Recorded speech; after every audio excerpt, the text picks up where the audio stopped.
Mas lumaki pa pong komunidad ng isang mga non-government organization na Manila Lions Club. Matapos ipakilala nito ang mga bagong miyembro. Kabilang na nga rito si Manila Police District Director General Alejandro Gutierrez. Ang naturang organisasyon at mga volunteers nito ay naglalayong makatulong sa mga mahihirap na ating mga kababayan sa pamamagitan ng pagsasagawa ng mga fellowship, feeding program, dental mission at iba pa.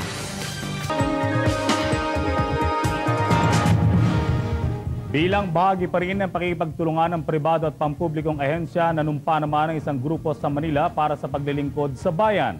Pinangunahan ni Manila Police District Chief General Alejandro Gutierrez sa mga bagong talagang miyembro ng isang service association sa bansa na Manila Lions Club.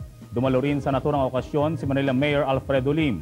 Nangako naman ng mga bagong talagang opisyal na kanilang ibabahagi ang kanilang oras at kakayahan upang gabayan at tulungan ng mga kababayan nating nangangailangan.